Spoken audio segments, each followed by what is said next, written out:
Students, आज जो हमारा नेक्स्ट काम आ जाएगा इसमें हम करने जा रहे हैं सेकेंड ईयर का चैप्टर नंबर 9। ये है एरोमेटिक हाइड्रोकार्बन्स। तो सबसे पहले हम देखते हैं कि हाइड्रोकार्बन्स क्या होते हैं। हम बात करते हैं कि हाइड्रोकार्बन्स क्या होते हैं। इसके लिए हम ये कर देंगे हाइड्रोकार्बन्स का, ये जब हमने चैप्टर नंबर 8 किया था, सेकेंड ईयर का ही चैप्टर नंबर 8 जब हमने किया था तो वहाँ हमने हाइड्रोकार्बन को डिटेल के साथ किया था। इसके बारे में हमने ये कहा था कि ये होते हैं compounds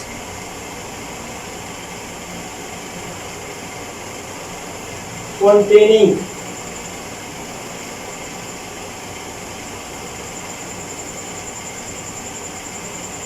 carbon and hydrogen only, carbon and hydrogen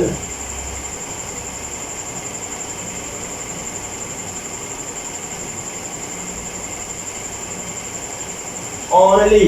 इसको हम क्या नाम दे देंगे, ये कंपाउंड कहलाएंगे हाइड्रोकार्बन्स। क्या कहलाएंगे, ये वाले कंपाउंड हाइड्रोकार्बन्स कहलाएंगे। अब यहाँ पे जो लफ्ज निकला हुआ है एरोमेटिक, एरोमेटिक लफ्ज ग्रीक वर्ड से निकला है। जो लफ्ज एरोमेटिक है, एरोमेटिक एक ग्रीक लफ्ज है अरोमा। कौन सा है? अरोमा। कहाँ से निकला है? अरोमा से। और जो अरोमा होता है, अरोमा का मतलब होता है फ्रेग्रेंस। कैसे मतलब आ जाएगा? फ्रेग्रेंस आ जाएगा। फ्रेग्रेंस मीन इसकी अपनी एक खुशबू होगी। तो तमाम के तमाम वो कंपाउंड जिसकी अपनी खुशबू होगी, हम उस कंपाउंड को नाम दे देंगे, वो होंगे वो होंगे एरोमेटिक। तो अगर हम इन दोनों कंपाउंड्स को, दोनों आपको आपस में मिक्स करते हैं, इन दोनों को जब मिलाते हैं, दोनों अल्फाज को, हम ये कह देंगे ये वो तमाम के तमाम हाइड्रोकार्बन्स आ जाएंगे। ये वो तमाम के तमाम हाइड्रोकार्बन्स आएंगे जिनमें क्या होगा? दैट कंटेन्स, क्या होगा? That contain fragrance. क्या इसमें आ जाएगा? इसमें फ्रेग्रेंस आएगा। तमाम वो कंपाउंड जिसमें फ्रेग्रेंस आएगा, जिसकी खुशबू होगी, हम उसको क्या नाम दे देंगे? हम उसको नाम दे देंगे हाइड्रोकार्बन्स का। क्या उसको नाम दे देंगे? हाइड्रोकार्बन्स का नाम दे देंगे। और याद रखें, ये जो अभी हम बात कर रहे हैं, ये हम इसकी बात कर रहे हैं हिस्ट्री की। क्या हो रहा है? हम इसकी हिस्ट्री कर रहे हैं एरोमेटिक हाइड्रोकार्बन्स की। तो हमने क्या कह दिया है कि हर वो कंपाउंड, हर वो एरोमेटिक, हर वो कंपाउंड जिसकी खुशबू होगी, हर वो हाइड्रोकार्बन जिसकी खुशबू होगी, हम उसको नाम दे देंगे, वो क्या होगा? उसका हम नाम दे देंगे, वो क्या होंगे? एरोमेटिक्स होंगे। मतलब इसका एक कैरेक्टरिस्टिक्स, इसका ऑर्डर होगा। अब बाद में देखा गया, हम अगर इसके बाद देख लेते हैं तो आप करेंगे कि लेटर ऑन या आफ्टर फ्यू इयर्स, या इसका कह देंगे इसके बाद सम कंपाउंड्स। क्या हुआ था? हम यहाँ पे ये कर देंगे कि सम कंपाउंड्स, या इसको हम कर देंगे, ये आ जाएगा हाइड्रोकार्बन्स। क्या आ जाएगा? सम कंपाउंड या हाइड्रोकार्बन्स। इसमें क्या हुआ? ये डिस्कवर्ड हुए। क्या हुआ? ये क्या हुआ जी? ये कंपाउंड डिस्कवर हुए। अब इस कंपाउंड में क्या था? इस कंपाउंड में ये था कि हैविंग फ्रेग्रेंस। क्या इनका था? सम कंपाउंड ऐसे भी डिस्कवर हुए, या कुछ हाइड्रोकार्बन ऐसे भी डिस्कवर हुए जिनके पास क्या था? जिनकी अपनी फ्रेग्रेंस थी। लेकिन वो क्या था? But not aromatic. But not aromatic. कुछ ऐसे कंपाउंड डिस्कवर हुए जिनमें क्या था कि इसकी फ्रेग्रेंस तो थी लेकिन वो एरोमेटिक नहीं थे। बात समझ आ गई ना? क्या कर रहे हैं, हम इसकी हिस्ट्री में ये कर चुके हैं कि हमने पहले क्या कहा था कि हाइड्रोकार्बन्स वो कंपाउंड जिसमें कार्बन आ जाएगा, उसके साथ क्या आ जाएगा, हाइड्रोजन आ जाएगा। उसके बाद हमने कहा कि एरोमेटिक ग्रीक वर्ड अरोमास निकला है, इसका मतलब होता है फ्रेग्रेंस। तो अगर हम इन दोनों अल्फाज को मिलाते हैं तो मिलाने के बाद हम ये कर देंगे कि हाइड्रोकार्बन दैट कंटेनिंग फ्रेग्रेंस की जिसका ऑर्डर होगा हम उसको क्या नाम देंगे, वो कहलाएंगे एरोमेटिक हाइड्रोकार्बन्स। अब उसके बाद क्या हुआ, some compounds were discovered, some compound were discovered, कुछ कंपाउंड डिस्कवर हुए having fragrance but not aromatic, वो क्या थे, जिसके पास फ्रेग्रेंस तो थी लेकिन वो क्या थे, एरोमेटिक नहीं थे। और इसी तरह हम ये कर देंगे कि सम कंपाउंड्स क्या आ जाएगा, सम कंपाउंड्स ऐसे भी डिस्कवर्ड हुए थे हैविंग नो फ्रेग्रेंस, जिसके पास क्या था, नो एनी फ्रेग्रेंस, जिसकी कोई फ्रेग्रेंस नहीं थी लेकिन वो क्या थे, बट एरोमेटिक, वो क्या थे, बट एरोमेटिक। कि कुछ ऐसे कंपाउंड डिस्कवर हुए जिसकी फ्रेग्रेंस तो नहीं थी लेकिन उसने क्या काम किया, वो क्या थे, एरोमेटिक्स थे। अब इसके बाद अगर हम एरोमेटिक कंपाउंड की और खूबी को देखते हैं कि एरोमेटिक कंपाउंड में क्या होता है, तो हम इसके बारे में कह देंगे कि एरोमेटिक कंपाउंड के पास जो पहली चीज आती है वो ये वाली आ जाती है, हैविंग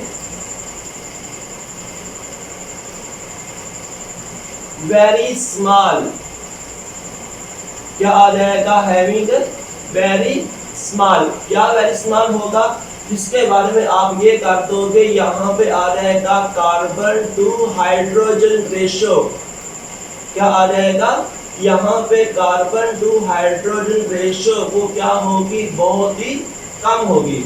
बात समझ आ गई ना कि एरोमेटिक कंपाउंड के बारे में देखा गया, जब इसका स्ट्रक्चर डिटरमाइन किया गया उस वक्त हमें पता चला कि इसके अंदर क्या होगा, कार्बन टू हाइड्रोजन रेशो वो क्या होगी, वेरी स्मॉल होगी। इस तरह हमने अल्केन की बात की है, अल्कीन की बात की है या अल्काइन की बात की, उसमें नंबर ऑफ हाइड्रोजन एटम ज्यादा होते हैं लेकिन यहाँ पे क्या होगा, हाइड्रोजन की रेशो कार्बन इस पर क्या होगी, अदर कंपाउंड इस पर क्या होगी, बहुत ही कम होगी। और इसके बाद दूसरा कंपाउंड हम ये कर देंगे कि अगर हमारे पास कोई आ जाएगा जी एरोमेटिक कंपाउंड, हमारे पास क्या आ जाएगा, कोई भी अगर हमारे पास आ जाता है एरोमेटिक कंपाउंड, हम क्या काम करते हैं, हम इसको ब्रेक डाउन कर देते हैं। क्या इसको कर देते हैं, अगर हम इन कंपाउंड को ब्रेक डाउन कर देते हैं तो ये ब्रेक डाउन करने के बाद क्या प्रोड्यूस करेंगे, तो ये ब्रेक डाउन करने के बाद जो प्रोड्यूस करेगा ये करेगा बेंजीन, क्या प्रोड्यूस करेगा, बेंजीन प्रोड्यूस करेगा। तो वो एरोमेटिक कंपाउंड होंगे जो अगर हम उस कंपाउंड को ब्रेक डाउन करेंगे, उसकी डिकम्पोजिशन करेंगे या उसकी डिसइंटीग्रेशन करेंगे तो किसमें कन्वर्ट हो जाएगा, उसके बाद हमारे पास क्या आ जाएगा, बेंजीन आ जाएगा। तो फिर हम इसके बारे में ये कर सकते हैं कि जितने भी एरोमेटिक कंपाउंड्स होते हैं, क्या सकता है, जितने भी हमारे पास आ जाएंगे एरोमेटिक कंपाउंड्स, या हम इसको ये कर देंगे हमारे पास आ जाएंगे एरोमेटिक हाइड्रोकार्बन्स, क्या आ जाएगा, हमारे पास आ जाएंगे एरोमेटिक हाइड्रोकार्बन्स। अब इनमें क्या होगा, इसका जो स्ट्रक्चर होगा, क्या इसका होगा जो स्ट्रक्चर होगा वो किसके साथ रिलेट करेगा, बेंजीन के साथ। क्या होगा, वो किसके साथ रिलेट करेगा, वो रिलेट करेगा बेंजीन के साथ। सही होगी बात। तो हम ये कर देंगे, ये हमने हिस्ट्री किसकी की कि एरोमेटिक कंपाउंड कौन कौन से हो सकते हैं। आज जब हम एरोमेटिक कंपाउंड्स की एग्जांपल कर रहे थे, हम इसकी टाइप्स की तरफ आते हैं। हाइड्रोकार्बन की जब हमने टाइप्स के ऊपर आना है, इसकी टाइप्स में जो हमारे पास इसकी दो टाइप्स आ सकती हैं। पहली टाइप को आप कर दोगे मोनोसाइक्लिक,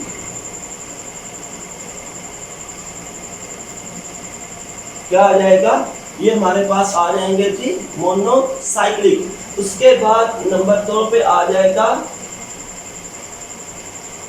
डाईसाइक्लिक। कौन सा आ जाएगा, डाई साइक्लिक। मोनोसाइक्लिक आप कहते हो कि एरोमेटिक हाइड्रोकार्बन, उसका क्या आ जाएगा डाई साइक्लिक हाइड्रोकार्बन। और इसके बाद नंबर 3 पे हम कर देंगे, जो नंबर 3 पे हमारे पास आ जाएगा वो आ जाएगा पॉलीसाइक्लिक। कौन सा आ जाएगा नंबर 3 पे हमारे पास आ जाएगा जी पॉलीसाइक्लिक। तो अब हम बात करते हैं मोनोसाइक्लिक की। तो यहाँ पे हम करेंगे ओनली वन बेंजीन रिंग। क्या होगा कि हमारे पास जो कंपाउंड है उसमें क्या होगा ओनली वन बेंजीन रिंग होगा। क्या होगा कि ये वो हाइड्रोकार्बन होंगे जिसके अंदर क्या होगा कम से कम एक यहाँ पे बेंजीन रिंग आएगा।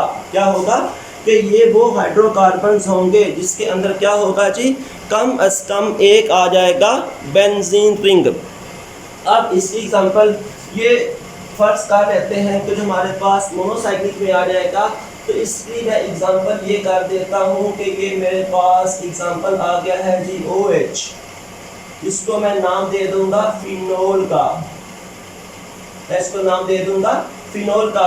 या इसके बाद जो दूसरा मेरे पास आ जाएगा, दूसरा इसका जो स्ट्रक्चर आएगा वो आ जाएगा ये वाला, इसको मैं ये कर दूंगा CH3, इसको नाम दे दूंगा मिथाइल बेंजीन। ये क्या कहलाएगा, ये कहलाएगा मिथाइल बेंजीन। सही होगी बात। अब इसके बाद हम उसके बाद आ जाएंगे डाइसाइक्लिक की जानब। तो यहाँ पे हम ये कर देते हैं इसके अंदर क्या होगा जी 2 बेंजीन रिंग।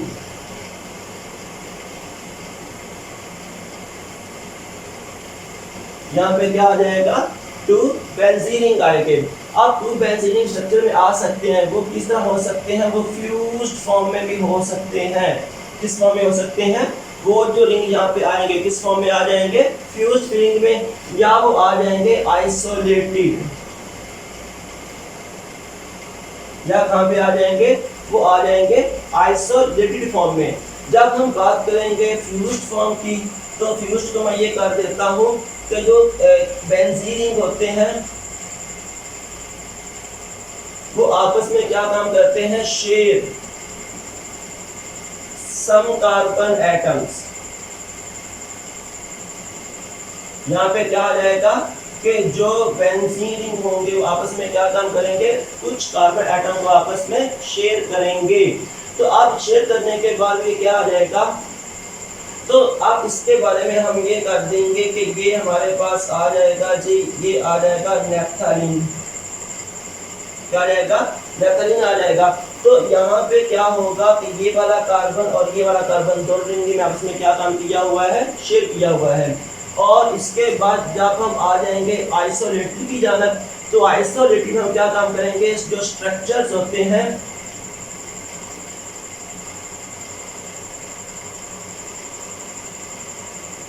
जो होता है बेंजीन रिंग स्ट्रक्चर, वो क्या काम करेंगे, सेपरेटेड होते हैं। वो क्या होते हैं, बेंजीन रिंग आपस में सेपरेटेड होते हैं, वो ज्वाइंट नहीं हुए होते।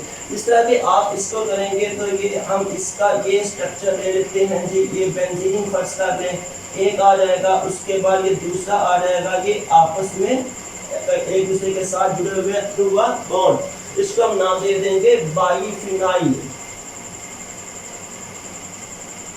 क्या ये कहलाएगा, ये कहलाएगा बाइफिनाइल आ जाएगा। इसके बाद नेक्स्ट हमने आ जाना, ये आ जाएगा पॉलीसाइक्लिक कंपाउंड। तो यहाँ पे क्या होता है, इसके अंदर आ जाएंगे मोर देन 2 बेंजीन रिंग।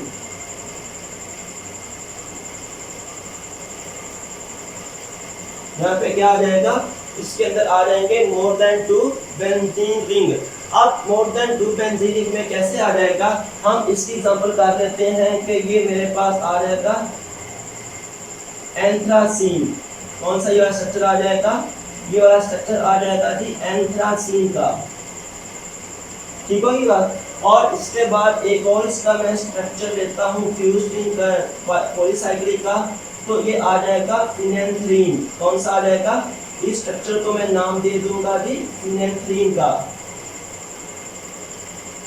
ये स्ट्रक्चर क्या कहलाएगा, ये स्ट्रक्चर कहलाएगा फिनेंथ्रीन।